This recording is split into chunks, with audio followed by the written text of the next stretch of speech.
Hello,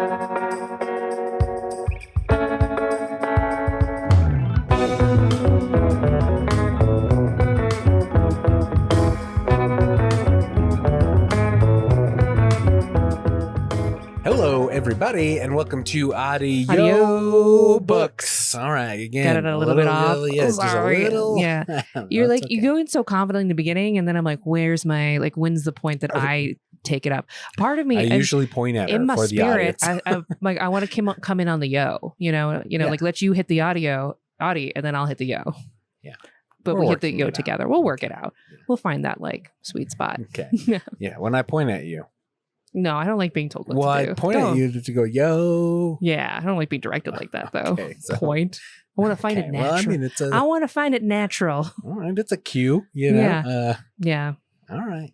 I appreciate it. Okay. I was thinking like an orchestra. Okay. You know, I'm like the conductor. And I'm the yo. Yeah, you think all the people in the band are just feeling it out there? Yes. Okay. Yeah. Vibing with their spirit. Just vibing. Yeah. The conductor's up there just... Yeah, he's just up there for charisma.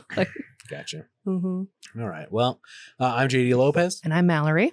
And we did Dungeon Crawler Carl. Yeah, this week, maybe the most recommended book for me. Like I've had so many people in my real life be like, "You have to read this. You're gonna love it. Like this is the one." Yeah, fan of the show, Brittany. Yeah, also very very enthusiastic recommendation. Yeah, big part of her life. Yeah. A couple buddies of mine, Ethan Everhart, also recommended it, and no spoilers just yet. But I mean, this is a spoiler full podcast. Only spoiler. Yeah, we're gonna talk about the whole book. But, I mean, we just got off Lord of the Rings, and this is... It's a different pace. It's a steep drop. I wouldn't say the heights of Mount Doom. I wouldn't call it a drop. I would say it's completely different. It's a completely different animal. It's a change. Yeah, really. It's a big shake up. Yeah, a completely different experience, if you will. Okay. Yes, that's a good way to put it. A LitRPG, which I'd never heard of until I started reading this book. Yeah, which is interesting because we read that. Oh my gosh, what is that book? It's a literary role-playing game. Ready Player One. Yes, which to me is very in the vein. I don't. When I was like doing some research on like the LitRPG genre, like Ready Player One didn't come up as like a big book in that like sphere, but yeah. But I would consider that to be part of it. So, or gamelit is another word for it. Oh, gamelit. Mm-hmm. Interesting. Yeah. So, as I do, I'm always talking to my buddies. I have another JD's bitchin' corner about audiobooks. A very popular segment. Yeah. I was talking to some buddies of mine, and I was like, oh, I experienced this book, Dungeon Crawler Carl, for the pod today. Because they don't like you saying reading when you listen to it. They clocked it immediately, and they're like, what did you mean? Did you fuck it? Like, what do you mean experience? Yeah. Sorry, is that too much? Were you intimate with this book? Yeah. Yeah, pretty blue. Yeah, pretty blue, sorry. And I was like, well, I know you guys give me shit for saying reading, so I decided I'm going to say I experienced this book. So you tried to get ahead of the bullying by putting yourself in the way of more bullying. Yeah. That stuff. And they're like, wow, okay, you got intimate with this book, I guess. Yeah. I mean, it wasn't... Intimate's not bad. It was in my ear holes. Yeah. Yeah. Deep. I mean, is reading and listening are both very intimate experiences. Yeah, I would agree. Yeah. I mean, you're spending a lot of time with this thing. Yeah, you're spending a lot of energy. Intimately. To decipher the thing. I don't know if experience is the word for... I can't think of a better one. Yeah, I can't either, but I haven't tried yet, so...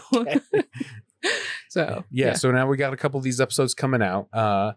And I've been going back and editing them, and I like that we come to the, page peepers. Mm-hmm. Peepers is great. Yeah, page peepers is as a way to lash out at the people who read and make fun of us. Yeah, but you're also welcome. This is for everybody who loves story. As long as you're nice about it. If you're not cool about it, you're not welcome. Yeah, we don't even care that there's only 3 listeners. A page peeper. Yeah, that's when you're a peeper. Yeah. So we're catching up. We're staying ahead of some of these books as well. We try and read them like 3 months in advance. Yeah. Yes, you're right. We try to experience them. We try to make sweet love to these books 3 months in advance. Yeah. To stay ahead of it, and that's just I don't know, neither here nor there, Mallory. Sorry, I'm just you're just thinking about too hard for the book. No, it's all good. All right, so we already kind of said it was a little bit of a hard right turn from Tolkien. Well, I mean, the whole lit RPG genre is so different from like so much fantasy, which is a lot about deep like myth building and sort of the morality. There's a lot of like heavy tones of who is this character and like growth and from like a nobody to a hero, right? Like, and there's a lot of chosen one narratives in fantasy. I think that's like a big part of it. Lit RPG is like a different animal. It's like, it's all about progress. So like the thing that defines lit RPG is it's the genre where person gets absorbed into a video game in some scenario, and then they have to play through the video game to get out. Yeah. And that's the arc. That's the game lit. Yeah. The lit RPG part. Yeah. So like that's the part that is like the driving force isn't the narrative as much as it's getting through the levels. Yeah. Okay. And there's like other parts to it. Like it gets into different depths. There's different ways to tell the story. Like it's not like, this is maybe the most popular book, I would say, of the genre, but it is like, it's a genre. There's like a lot of different of the lit RPG genre. Yeah. Okay, gotcha. Yeah, this is a big one on Audible. Yeah, it's an Audible exclusive right at this point. Yeah, which I think is so interesting because I was reading about Matt Dinniman, the author, and he started self-publishing, which is also a big thing in the lit RPG world. It's a lot of like really ground up, like, people like I think mostly men. Ground up? Yeah, like they start from the ground up, like they write the story, they publish their own books, ground up. Ground down. Ground down. Yeah, from the ground up. This came out in 2020, so he was definitely a pandemic writer. Well, and then if you look at it, he wrote the next 3 books. They all came out in 2021. So he like this book. So my assumption is he like probably wrote a few of these and then did a release. Is he a machine like a Stephen King per se? Do you think he's got a writing routine he does? Yeah, he's definitely like running through it. I think with these, it's not a lot of like internal depth necessarily, right? It's like it's propulsion. So he doesn't have to like Game of Thrones it where he's thinking like, oh, I've got this character here and they're playing against this guy, and then that has to like affect this thing over here, and then the weather patterns in this area are going to do this because of that. He doesn't have to outthink it. He's got to be like, Carl's in the dungeon. He's like plowing through it. What's a fun monster he can fight? What's an interesting puzzle? The world building of like a Tolkien, or George R.R. Martin. The potential's in here because there's a whole alien world. Right, totally. He's meeting all these different characters. There is that world building for sure. Yeah. But when you said, doing some research on the book, you said that he hasn't like plotted it all out yet. He doesn't that was know something I saw end. Recently. They've had the 8th book. What is it? Parade of Horribles was recently released, and I heard he's going to do 10. Okay, have you heard this? I haven't heard this specifically, but like that seems like a good solid number of books to write. But yeah, when he was doing an interview for this, they kind of asked him like, well, how did you come to this title? Like, what do you, what's this about? And he was saying when he wrote Parade of Horribles, he just had the title and like, Carl's going to be there. Princess Donut, the cat, is going to be there. And then everything else is kind of like, he's feeling it along as he goes. The story is like presenting itself to him. So he's kind of going on the journey, it seems, at the same time. Something I've heard George R.R. Martin say, like the story's presenting itself to me as I write it. Right. Whereas like Stephen King really plots it out. Yeah. Like I think he's got an A to B. And then there's some, jazz in between, but some spooky jazz. Yeah, spooky jazz. Writing's like jazz, guys. Spooky jazz sometimes. And I want you to know, I know jazz. You know jazz? Yeah. Yeah, it's my other podcast. I know jazz. I know jazz with J.P. Lopez. That's funny. It's just me. Mallory won't be on. Yeah, I don't know jazz. I have nothing to add to the conversation. Yeah, I said you couldn't be on. I couldn't even hope to stand in the room of jazz grades. But it's a very different story. It does remind me of like Ready Player One. Yeah, a lot. Absolutely. So just like for a quick, like, I don't know if you haven't read this book. What are you doing here? I don't know. Maybe you don't want to read it and you just want us to tell you what's going on. Yeah. We're trying to be inclusive. So basically there's an alien invasion on Earth and they take over the planet really abruptly and they put the whole planet into a video game scenario where they have to crawl through this dungeon to get to the highest level to survive. Different levels. And they can, and that first invasion kills like half the world's population or something. Yeah, because if you're inside a building, all the buildings get like squished. Yes, that's and right. It's only if you're outside, and then all the people who are outside are given a choice whether they're going to go into the dungeon and participate in the game or die. Stay on the world surface and die. Yeah. Which might have gotten me out immediately. You'd be like, nah, I don't get do games. you, I mean, we talk about a zombie apocalypse sometimes, and you're like, it's not for me. I'm going to die immediately. True. Tap out. I mean, how different is this? Yeah. Good point. Honestly, like, how would you just be like, nah, that's it. I'm good. I mean, if I saw the surface of the planet destroyed and like, yeah, I don't go outside much. I'd probably die in the initial like crash, like a good chance I'd be, I work from home. The lucky ones. I'd probably be like smushed immediately, like that old lady in the beginning. Like, she was in his immediately crushed. So this alien force, which is run by this conglomerate of megacorps in the universe, and they each take turns running the dungeon and setting it up with different like rules and settings and everything. And it's kind of like Survivor-esque, like they do a little bit different thing every season. It's Traitors, it's Survivor, it's reality TV for these people. They do a lot of like there's like these mutant monsters that they've taken like human beings and like mutated them into grotesque. That was a really interesting one. The first battle they do. The first one hit you. The one that got me was the gym guy. Oh, really? Yeah, where he was all like testosterone out and just like huge and hulking and like, but you can still kind of see the human underneath it that's been transformed. So I'm like, where do they grab those guys from? Right? Yeah, I mean, they're probably harvesting a lot of things. Yeah, I got the idea, the vibe that, they're not being completely honest about what they're doing and how they're treating the people in the game on the world. Well, and there's the thing where they've been like circling the earth for like decades. That's, so like it's possible they were abducting people and mutating them into monsters. Yeah, before that. We've only read the first book. This might come up in another book and we just don't know. Yeah. That was like one thing I like was talking to like the people who recommended this about like kind of my feelings about the initial book. And a lot of the takeaway was like, it doesn't really get good until the next couple of books. Like that's when it takes off, which is always very hard for me with a book reading when like anybody's like, it's so great. First one's hard, And I'm like, well, that's the one I'm starting at. So that is the trope in a lot of fantasy. That's a fantasy thing. Like you got to like build the world to live in it. I get it. But so like there's this whole idea where like the alien species that's running this game seeded the planet, like they're the ones who like started life on Earth to grow us to a point where they could harvest our minerals. Is that from Alien? It is from Alien. Okay. And then now it's reaping time, basically. Right? Basically. But they're reaping it like for the entertainment. And then it really reminded me of Hunger Games, is like how they're using propaganda and like absolutely the people are watching this game. It's like very controlled about what goes on the airwaves and which is interesting. And then there's like a lot of fear from like the people who work within the system of like, can't talk about that. Like, don't get filmed saying that. Like they will break you if they can. Yeah, that is an interesting device of like all the people that are helping him in the game have already participated in the game. Yeah, they've already opted out usually. And so now they have to work off like an indentured servitude. Exactly. Yeah. To leave. But then they all have their own angle that they're having. So they're kind of setting up that, their mentor Mordecai, who's like guiding them through the game, who is like he's kind of described as like a bird guy. Well, but that's his like his real form. Man. What's his form in the game? I feel like no, I'm thinking of a different character. There's like another character who is sort of like a fantasy who is like dwarf. His mentor. No, like there's the guy that keeps feeding them. And he's like a really good chef, and they describe him as being like kind of like a Gimli like guy.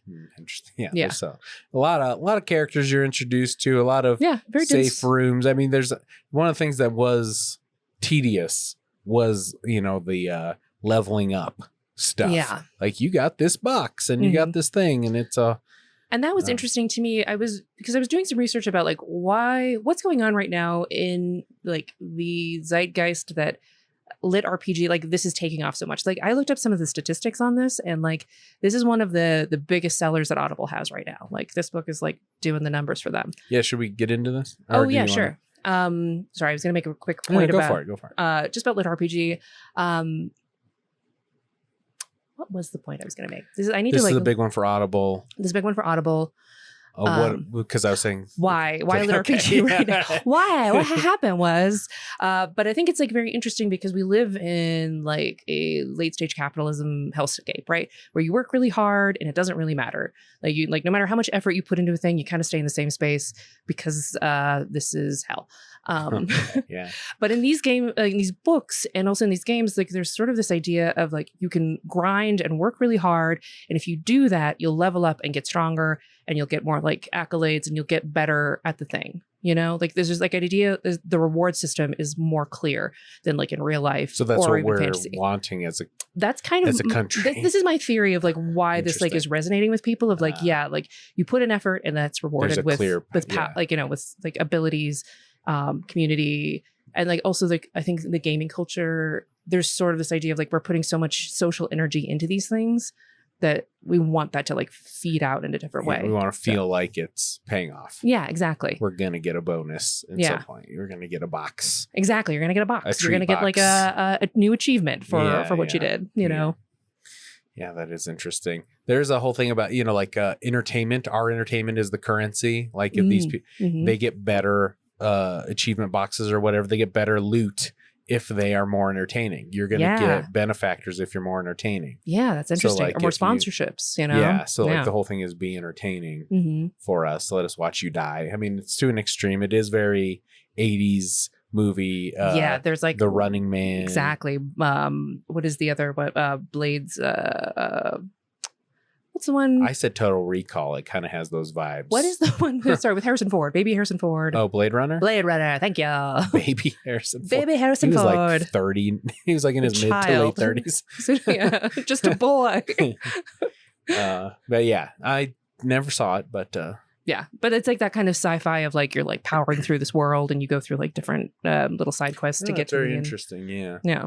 I know the people I've talked to. Well, one of the big things is the audiobook experience is this is huge is for very, this book. pushed forward for this book. Like Matt Dinniman wrote this book, right? But I think Jeff Hayes, the narrator, has done like his work is so connected to the success of this these books and just like the overall experience of it. Like he is, I mean, I would say like this is maybe not my favorite book of all time. He's maybe my favorite narrator of all time. Interesting. He's, I mean, like over Andy Serkis. Over Andy Serkis. Over Rosamund Pike. I mean, he has like a real over. I mean, I love Rosamund Pike. I'm just saying, like, I want to like speak to like the way that this guy propels the story like forward in such a way, like with his like narration. He's doing like 1,000 voices in this. I watched him like do a recording of this and he's literally like switching in and out of this context, like split second. It's kind of wild to see.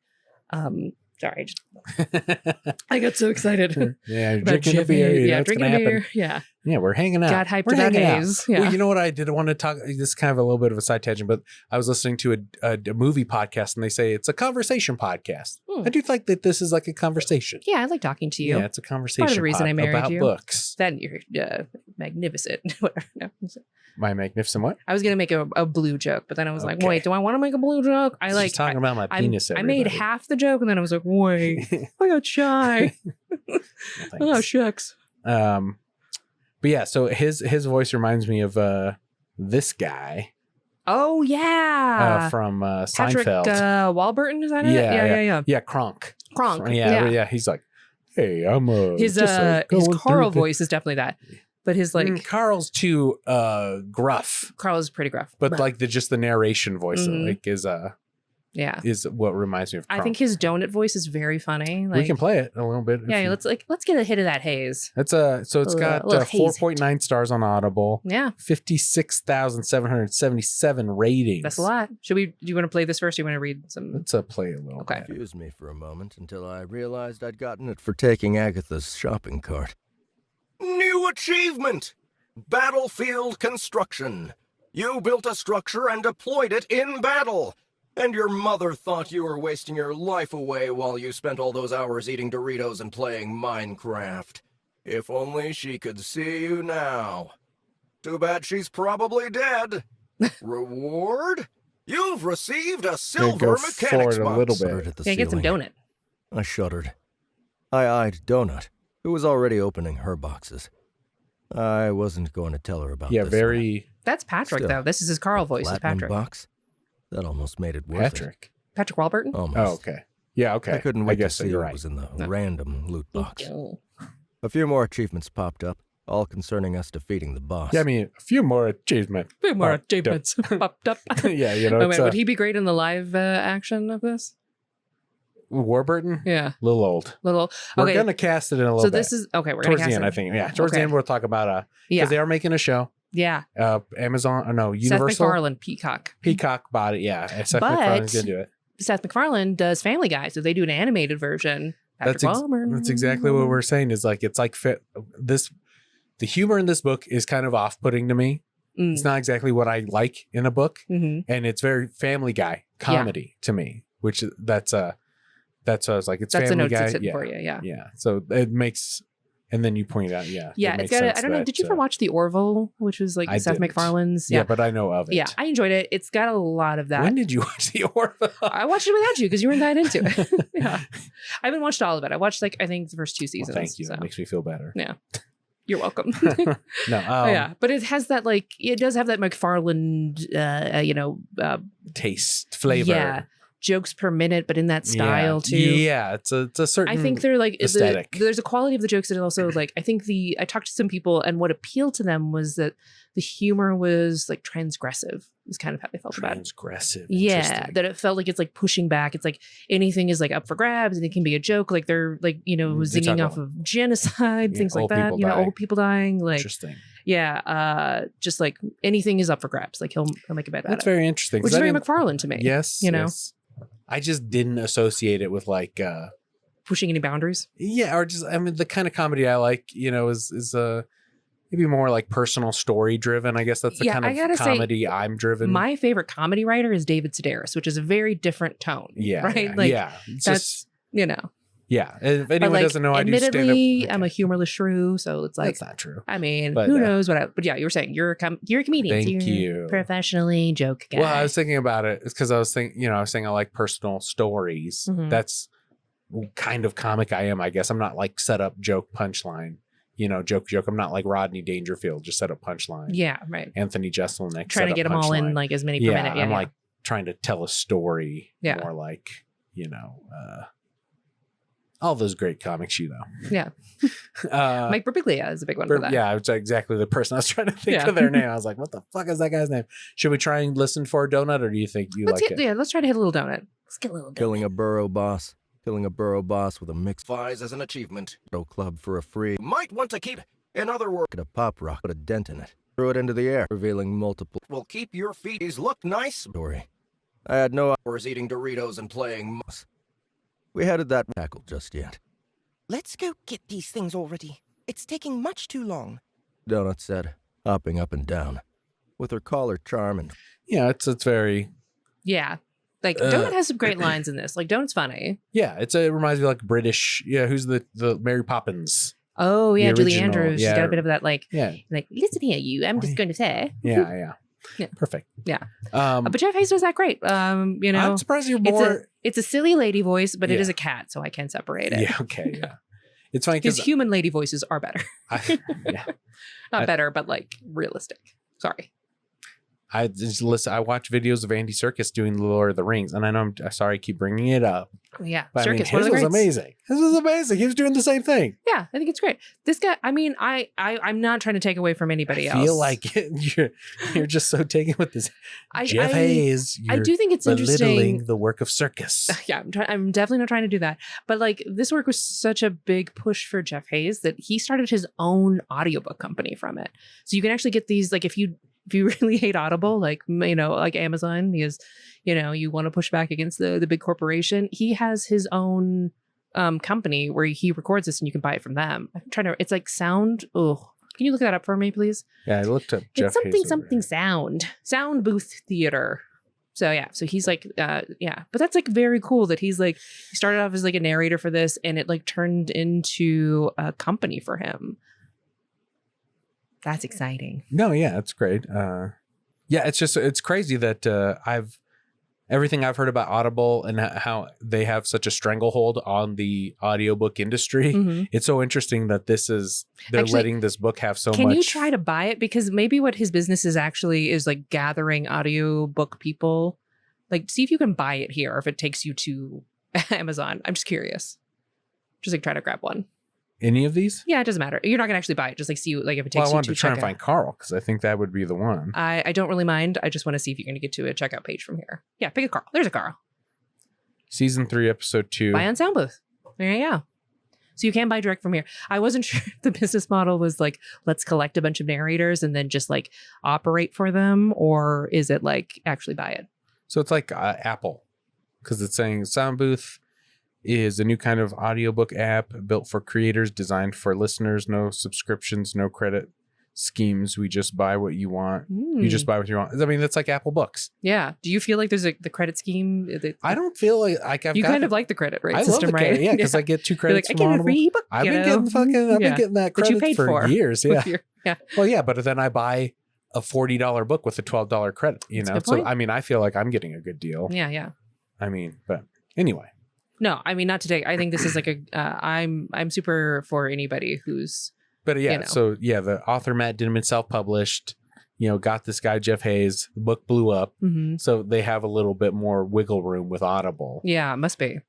Not sure how that deal worked out, but yeah, it's just it's interesting because it's all the BookTube stuff I've listened to is like you got to get off Audible. They're strangling the young writers. They can't do anything outside of this system, and it's killing. And they're also like hard on new narrators because they like really push this like celebrity ecosystem. Yeah. So Jeff Hayes and Matt Dinniman, man, they really did something. Yeah, like kicked the door. Like this is like their own dungeon. Amazon. Amazon's this is their. So Jeff Hayes is the donut, and Dinniman is the Carl, I assume. Yeah, I like how you brought up something when we were talking pre-show about how this is like anti-establishment, like anti-corporation. There's like a big message in this that's sort of like critiquing capitalism and sort of this idea of commodifying pain and then making money off of it. But it's kind of interesting because it's sort of critiquing the system that is viewing Carl's struggle through this as entertainment, but then we're also participating in that. So like we're hearing the criticism, but we're also capitalizing on his pain as well. I mean, like, yeah, he's a fictional person for sure, but it is like an interesting system of like, like, which side are we on? Yeah, because you're saying we're participating because we want Carl to go through harder things for our entertainment. Exactly. Just like we want him to grind, the people in this physical book, or in the fictional book, want him to go through hard times. Yeah. So we're part of the system. Yeah, it's interesting. Yeah. Very deep. Yeah, thank you. I am very deep. Yeah. I think it's like interesting, not to like critique the work Dinniman does and his success, but it is like it's kind of an interesting journey where he created a book and like in a very scrappy self-publishing way where he is criticizing like big businesses and then like gets in with Audible, which is like arguably like one of the biggest megacorps in the world. Like if anybody's going to be one of these corporations that plants a dungeon on a planet, it's going to be Amazon. All right. Yeah. That's like the whole thing of like Blue Horizon or Ocean or whatever the fuck it is. It's like a company in the book. No, it's Bezos's space company. Oh, okay. Or whatever. Yeah. Yeah, I'm not sure. Anyway, not important. They're all trying to get to space. We're trying to get to space. Everyone wants to go to space. But yeah, so like I think there is like an interesting conversation about does his commodification and eventual success of this book tinge the original message he's trying to have, which is sort of like critiquing the system. So you think I don't think it is. I think it's an interesting thought. Yeah. Do you think less of him because he's doing the Audible thing? I mean, it's like this is an extreme success, and like it only got to this place because there was a huge following. It's like a lot of word of mouth, and that propelled it to the place that Audible was interested. Yeah, right. That's crazy. Yeah, it's very chosen one, and that has to like and then he's like got a bigger audience, and like it doesn't like he's still like having the same message. He didn't change the message, but I do think it's like there's like an interesting thing with this idea of like rebellious or like revolutionary literature where sometimes it gets into this like pop art fiction. And I think like Hunger Games kind of is another example of this, where it makes you feel rebellious to read it, but it also creates catharsis. So you never do anything rebellious yourself. So that's kind of like like maybe my critique of it. Yeah. I think it just makes me think of like, this is white toast enough. It's not enough of a threat to the corporation so that they welcome it. Like you're not touching Bezos's bag by like thinking anti-capitalist thoughts, but Yeah, this is easy enough. Yeah. So they'll let you. And that's kind of the system we're in like, too, eat right? Your slop piggies. Yeah, it's so good at like taking anything that even like this rebelliousness, like they take it and they feed it as part of the machine. And like I think that is part. I mean, I spoiled a little bit of the future books for myself, but I think that is part of the books also, where like he becomes Carl's going to sell out to a big company. Not sell it, but he like has to survive. So he like becomes rebellious. He becomes like this like anarchistic figure, but it becomes popular and sells. Keeps him so going. The corporation welcomes it. The corporation is like, yeah, watch that. That's great. But it creates this catharsis where you're like, we're watching Carl and they're watching Carl like rebel. And I'm thinking about Matt Dinniman and he's talking to Jeff and then Hayes. maybe I'm Jeff Hayes and then maybe I'm going to start my own company, But yeah, I think it is like an interesting parallel between actual revolution and then creating revolutionary catharsis. And I'm not criticizing it. I'm just saying, because also like maybe getting this like into people's heads like makes them feel like more willing to stand up to injustice. I love this. Is all great. Yeah. Very, very, very smart. I know. Yes, very smart. I was just looking at this website again. I don't think you can buy the Dungeon Crawler Carl books on here. These are like... Oh, you can buy like sub books. This is like something else. Because it's like season 3, episode 5. So this might be like side stories. Oh, so you're not actually touching that Amazon bag. Interesting. Yeah. Still good for Hayes. Doing it. He's making his own money. He's, making his own ecosystem. I'm sure he's helping other narrators, other writers. Not trying to take anything away from him.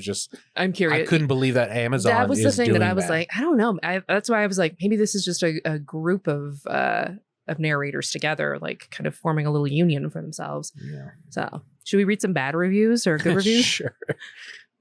Should we start with a 1-star and then just gonna see? I think we should do a 5-star too, because like the good reviews for this that I've heard have been like so effusive that I'm just like, wow, like this is like really like this is like changing your life in a way. It's kind of crazy. Yeah, the people that like this book really like this book. There are a lot of people that love this book. Yeah.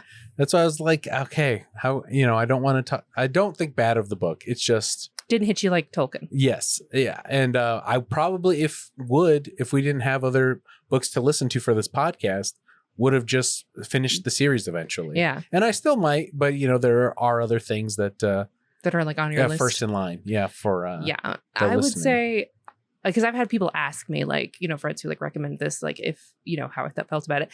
And I do like it. I like the energy. I like the, it's fun. I love a little anti-capitalism in any time. Yeah. I do think I'm like, maybe just like not in the ideal place to like read it when I read it. Like I'm just like more in a mood for kind of spooky introspective stuff right now. Hang on, listener. That might be where we're going next month. That could be the next book. Yeah. I thought you said you were just teaser for next month. I thought you said you wanted to go for more of a spooky book. Oh, I was thinking we go more for an AI thing. Actually, we'll get to it. But I like this is kind of AI is spooky. Not revenge for Tolkien, because I love Tolkien. I don't like it doesn't need. Tolkien. Well, it's like you got to pick the last 3, and that was like very important. So I like was gonna make you read some of my spooky books, but I was like, it's hard. Like some of these books that I really like, I have trouble recommending them because it's like I don't think you're gonna like it. Like Interesting. Yeah. But you like it. I loved it. Like these, like I like read a series of books that like just really hit me emotionally, like right before I read this. And so then like coming into Carl, I was a little bit like, well, it's not like that crazy shit I just read, Yeah. There's just like a mood thing. So maybe like if I'm in a different headspace, I might receive it with a bit more it's like interesting amuse-bouche. That palate cleanser. Yeah. In between things. Yeah, exactly. A sorbet, if you will. Yeah.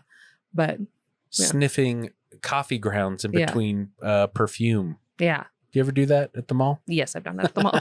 I've been to a Bed Bath & Beyond before. Well, Bed Bath & Beyond, I'm talking about. No, Bath & Beyond. JCPenney and the Macy's. Oh, yeah, with all the perfume station. Yeah, with all the perfume. I went through a whole phase where I was trying to find my scent. That's amazing. Thank you. What'd you land on? That's on my second podcast. Yeah. Jazz? What's that smell? Oh, what's that smell? He who smelt it dealt it. Yeah, but it's all about like men's cologne. That's great. Yeah. That's very good. Yeah. It was Acqua di Gio. Ooh. Giorgio Armani. Wow, fancy. Very nice. Yeah. I had a big bottle of it. We at what apartment I lived at, they had construction workers in there fixing the windows, updating the windows. They stole it.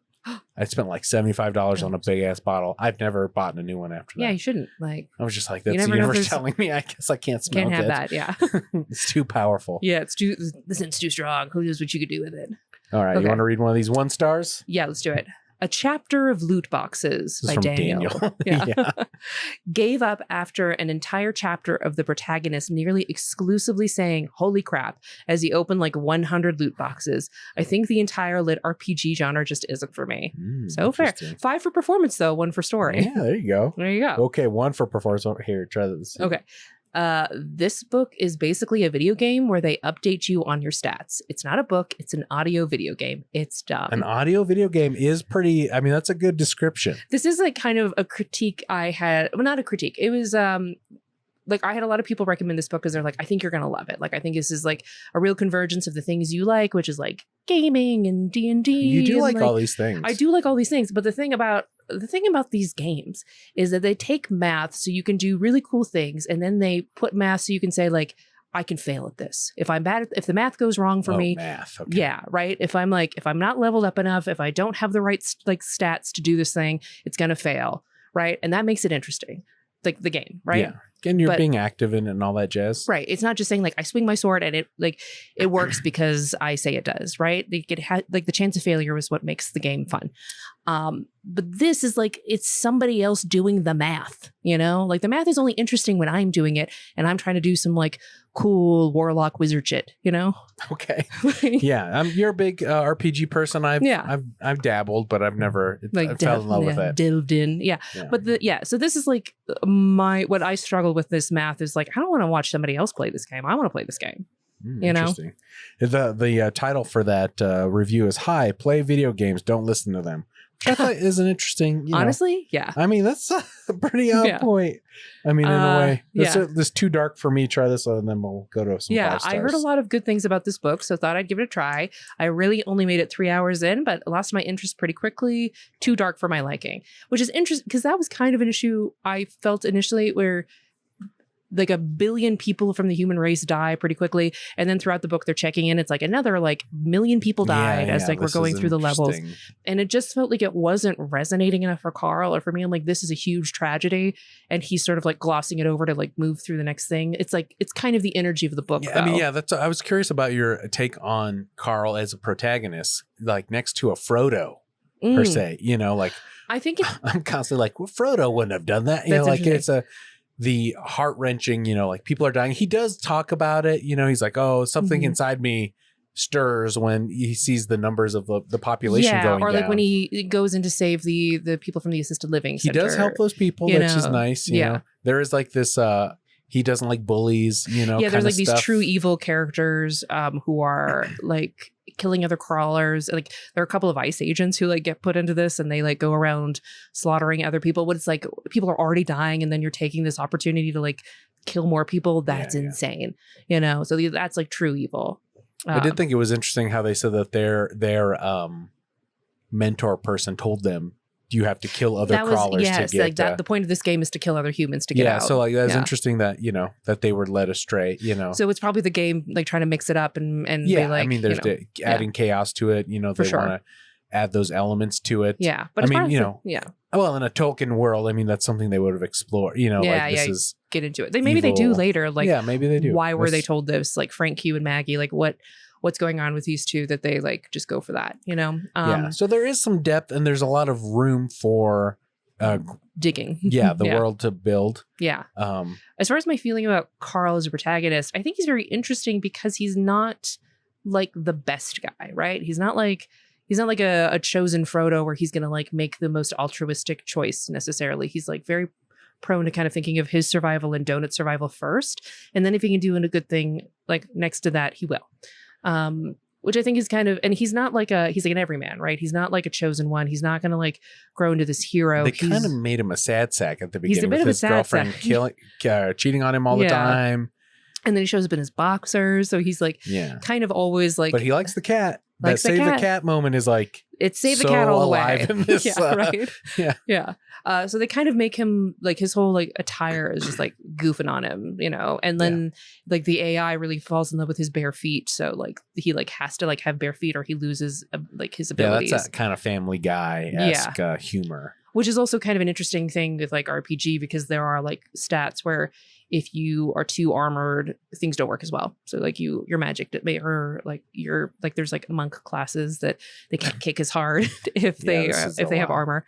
Anyway, I mean, it's like I've never thought of anyone's mana. You know, I think, well, in Harry Potter they don't talk about like what the energy it takes to cast a spell or anything like that. It's very just like base level. I mean, that's the thing about failure, you know, right? Like you have failure. Yeah, like you run out of power, like you eventually can fail. Like that makes a battle interesting, is that like you have to like guard your resources. So this is more interesting to you than I don't know if it's as far as like a magic system. Is that what you're asking me? I think that structure is off-putting for a lot of people because it's too tedious. This is kind of the thing, right? Because in normal fantasy books, they don't need to write a system of failure. You can just make your protagonist fail. You can make them get tired. Yeah, and you care about the character. There's investment, all that. You can just write that. But like the whole thing with like RPG and then like LitRPG is that you have to create a system where they become exhausted and like lose. And do you feel like there's a very it's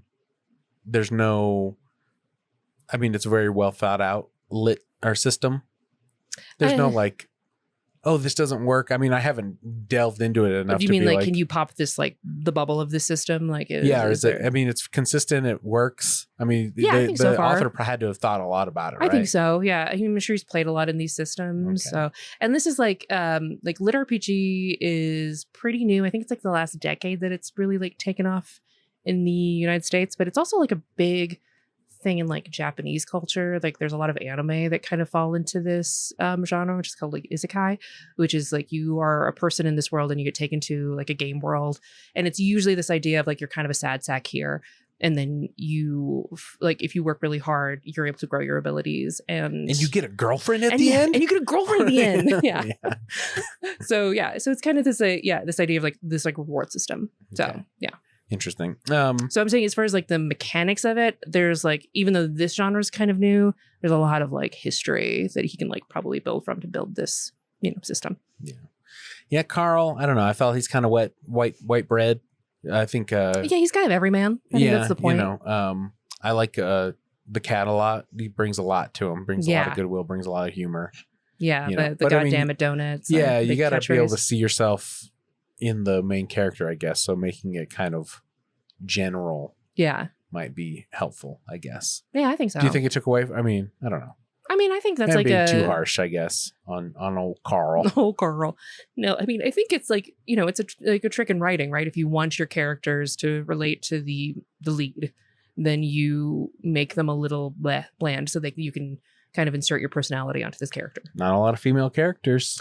How you feeling? No, there's like that's something we talked about in Tolkien a lot. I really liked there's like a little girl with dogs and she never really shows up. Yeah, you brought, as we were talking about as we were listening through the book, you brought that up quite a bit. Yeah, well, I kept expecting her to show up because he keeps talking about like there's a little girl and she's got 2 Rottweilers and she's like really cranking through this dungeon. She's great at it. Yeah, and she's like her dogs level up, but they're not the same as Donut. She keeps them as like pets and not like players. Which is like an interesting little twist. I don't know if that's important. She never like shows up, and then like nobody ever like I can't remember if somebody ever mentions her as being a character they liked. So I don't remember her so I don't know if this is just like a first book thing, but interesting. Yeah. But there's like you can see a lot of characters that they're kind of setting up to come back. There's like the Viking woman who's like who turns into like an Amazon and everything. And, interesting. Yeah, I was thinking about like the game show host. Yeah. That he has beef with. And the crawlers that kill other crawlers. Yeah. So I mean, he's definitely setting up some stuff down the line. Which is cool. Yeah, I kind of hate the way he talks about the way the ex-girlfriend or the girlfriend is written, right? Because it's like, oh, she's just like a cheater, cheating on him. And like she's definitely going to show up somewhere in the book. I would think, right? I don't know. I think it's a waste of potential if he doesn't bring narrative. Her back. Yeah. Like because he spends book time on it. I mean, it's set up like it like really sets up the sad sackness. Yeah. It's like Chekhov's ex-girlfriend. Yeah, Chekhov's ex-girlfriend. That's great. Yeah. So I don't know. I mean, I just didn't like the way that relationship was described. I thought it was it was a little misogynistic to me. You wanted to get her side of it. Yeah, honestly, I mean, it's just like she's just like written as being like an evil baddie who's just like sleeping around like crazy and just like has no fidelity to him. Yeah, book 9, you get it from her perspective. Yeah, that would be interesting. That would be the last 2. She's actually the big bad of the whole thing. Interesting. Yeah. Yeah, I mean, there's a lot of mystery box kind of stuff being set up as well. Yeah. You know, I mean, it's enough to keep you interested in the. I do feel like it ends pretty abruptly. Right, There's no feeling of a full and story. I started the second book like right after, but I had to stop because I was like, because it's so abrupt. I was like blending them together. I'm like, I'm going to bring up stuff from the second book when we're trying to talk about the first book, right, you know? Right, yeah. So, but it like literally just like flows one into the other. There really is no like delineating thing, but it's kind of the world he's building where you just like the whole thing is a game. Yeah, but then shouldn't a book have a beginning, middle, and end? I should think so, but Okay. that's not in LitRPG, baby. You want to read this 5-star review here? Let's do it. Which one? Top one? The first one, yeah. The funniest performance in writing ever by Elliot Chandler. This is easily one of the funniest books I have ever read. The formula That's in caps. Funniest book I've ever read. Yeah, I should have like enunciated that more. No, I just wanted to listen. No, that's good. You hit it. Yeah. The formula of relatable MC and hilarious animal sidekick can once again proves to be the winning one. Despite what could be an incredibly bleak story at the end of life as we know it, we get a wonderful... Sorry, can you hit the show more for me? Oh, sorry, yeah. Thanks. We get a more wonderful performance that had me laughing from the first chapter to the end. Wow. 5 for performance, 5 for story. Okay. This book is awesome. Yeah. From DLA 1992. The story is hilarious, intense, and awesome. The two main characters aren't overpowered and are in fact quite resourceful and relatable. The performance by the narrator is beyond amazing. I love the sound effects, and I love that he goes beyond narration into what I consider full-blown voice acting. Please support this series so we can get the next few books into an Audible format. All right. Interesting. 5 performance, 5 story.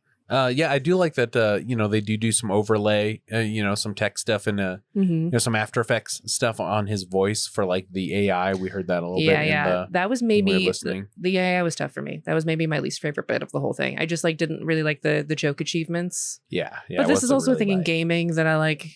You're going for these like sort of goofy achievements that like are like you don't get you anything. It's just like a badge to have. It's just, when they're like, I'm so funny here. Yeah. That's like, it turns me off. And here's a bit, that's wasn't for me, but yeah, I get where it's coming from.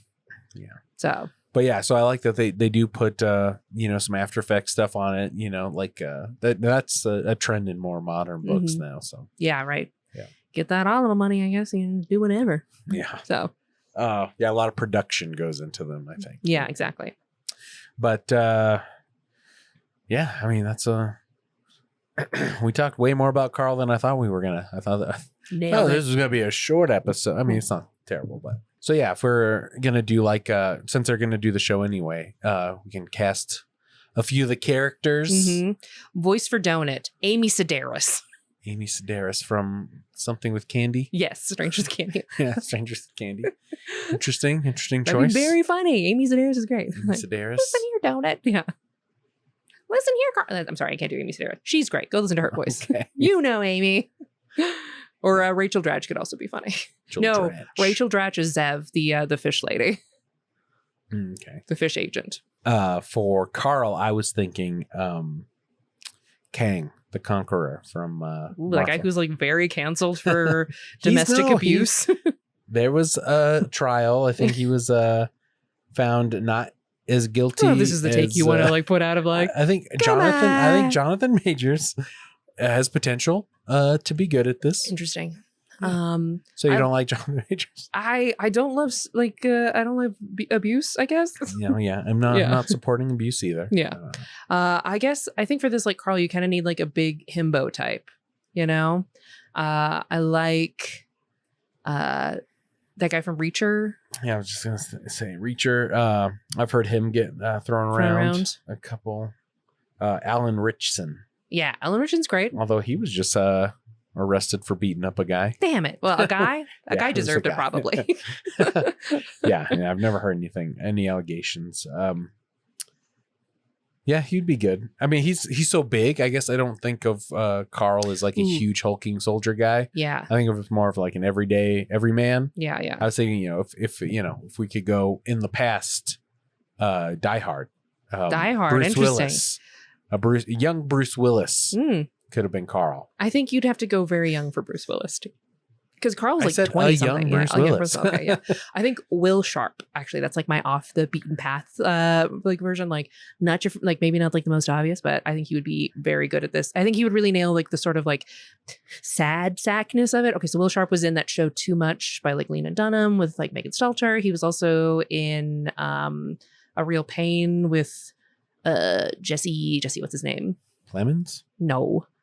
The guy who played Luther in the new, not the new, different Superman. Oh, Lex Luthor? Yeah. Oh my God, what is his name? Jesse people call him Luthor. Eisenberg. Eisenberg? Jesse Eisenberg was Lex Luthor in a different, yeah. in the Henry Cavill Superman. Yeah, not the Nicholas Hoult ones. Yeah. So Yeah. you're thinking of I want the Will guy Sharp. from The Great? Yeah. Oh, was he in The Great? The dude who played Lex Luthor? What? Nicholas Hoult? No, not him. I'm talking about Will Sharp. I was trying to like make you understand who Will Sharp is. I was just looking at his picture, wasn't I? Yeah, good job. But I didn't know if you like understood. You didn't like be like, oh yeah, this guy. That's a great idea, Mallory. You're a genius casting agent. I don't know who that like guy you're is. hired. Who's that guy? He's been in a couple of things. He's really That great. I wouldn't have seen. Are you talking about Heated Rivalry? That's the guy from Heated Rivalry? That's Hudson Williams, and no, Should he be Carl? could be a fun Carl. Honestly, yeah. I he's not like himbo enough. Maybe I think he's He's too smart. Okay. Yeah. But like Will Sharp has there's like a softness to him where he's like I could see him like running around the boxers and be like, oh, like, God damn it. I think he could do it.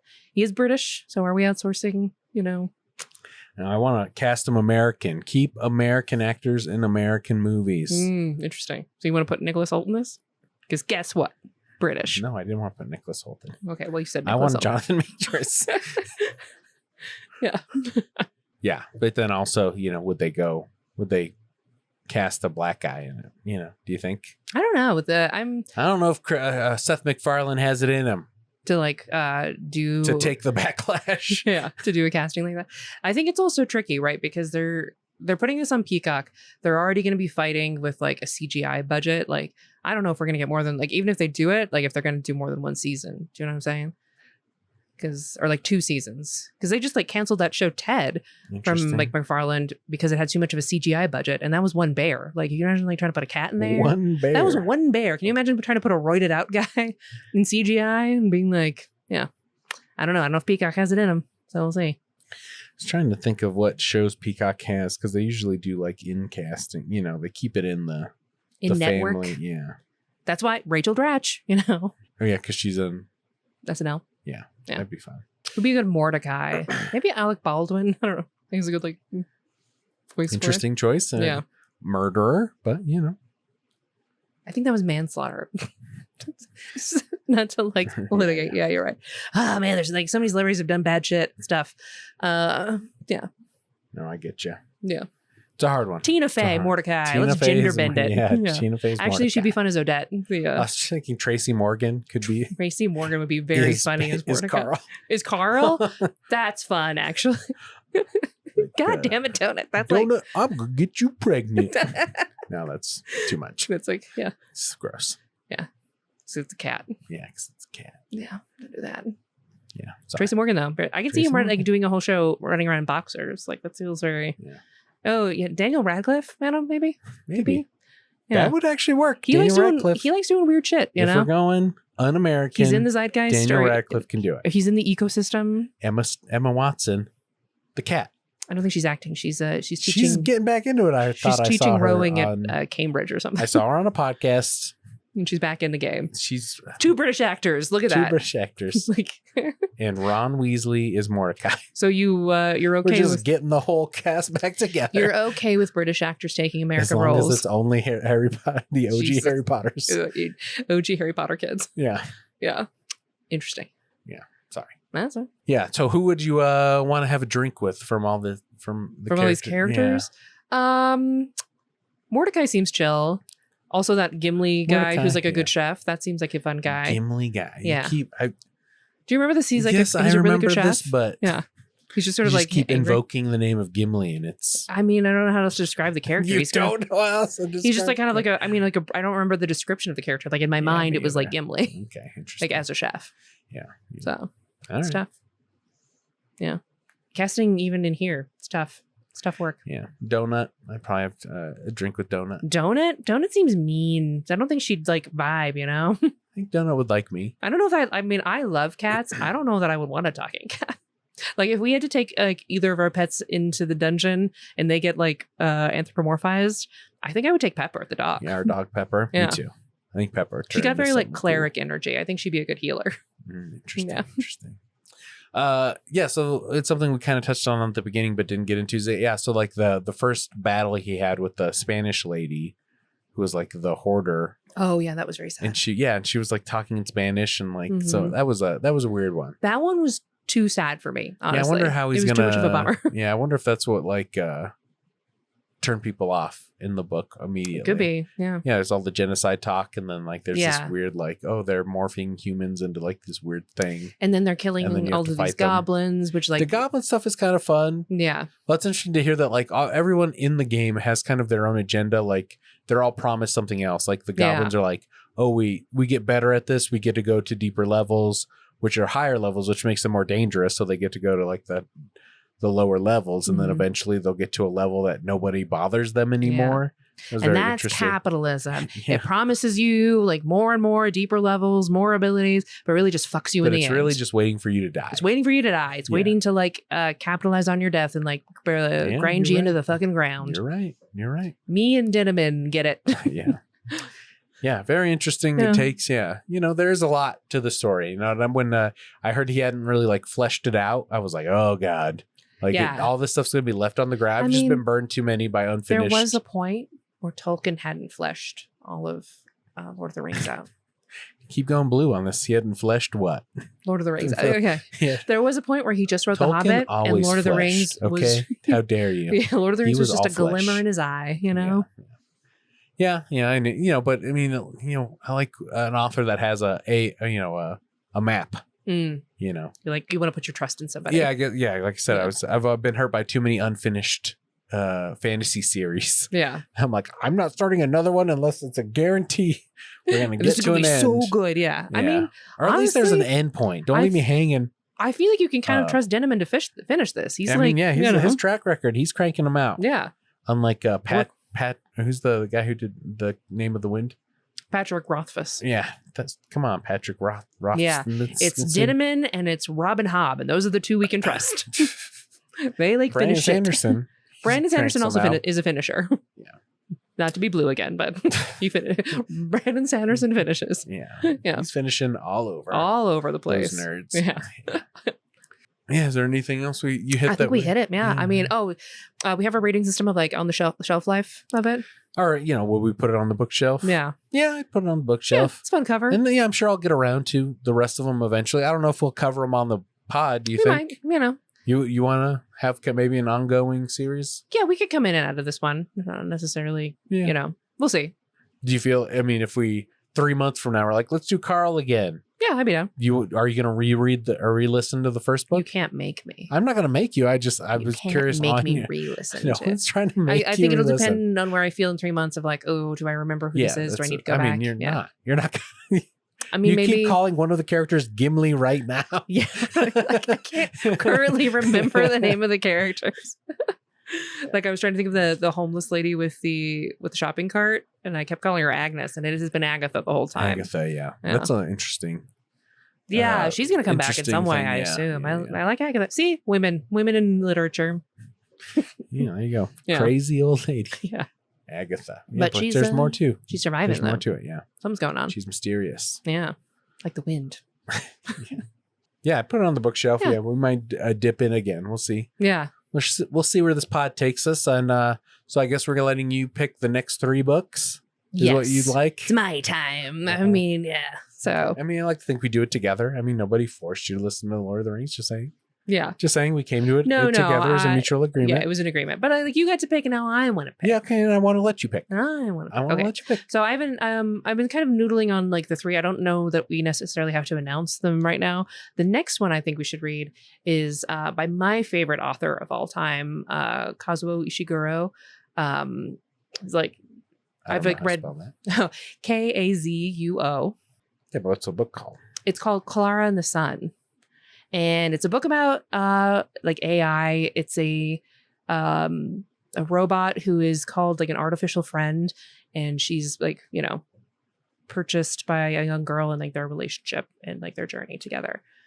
It's kind of got this childish fairy tale, but then it's like really dealing with deep themes of mortality and identity and consciousness. So I love all of Ishiguro's books. Like, I mean, like my favorite is Never Let Me Go, but this one is actually getting a movie in October, so I thought it might be like a very prescient time to like talk about it.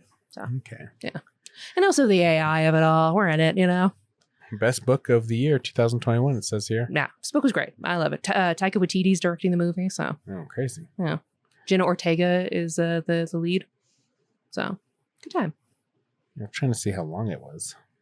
Not that it matters. I was I'm just just curious. Yeah. 10 hours and 6 minutes. Oh yeah, Yeah. this can be good. Yeah, it's a solid one. But I would, if I could, I would maybe like make you read all these books with me. I just like want to talk about these books with somebody. So it's like a trilogy? No, he doesn't write trilogies. Or you just mean like all the author's books? Yeah, exactly. So, Remains of the Day is like another one of his earlier books and is one of my favorites of all time too. So, All right. Well, yeah. I'm excited to listen to a book you call one of your favorites of all time. Yeah, thanks. I mean, I don't know that this is my favorite. I love this author and this. Well, if I'm like, okay, I don't want to get into it. If we're getting into like his favorites We'll of get into it next yeah, one. his books that are my favorites, this is maybe like number 3. Okay. Just with that. But it's going to be number 1 for us. Yeah, right. The first one for you. Yeah. Yeah. So, All right. Well, that'll, you know, if you want to read along, you know, or listen along, God damn it. Sorry. experience along. Yeah, experience along with us. Yeah. All are welcome. And yeah, I guess we'll see you next time on Audiobooks.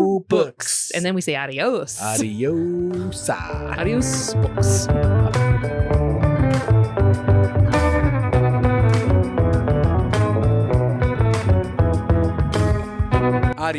AudiOBooks is a left-hand, right-brain production produced by JD Lopez with music by Nate Valdez.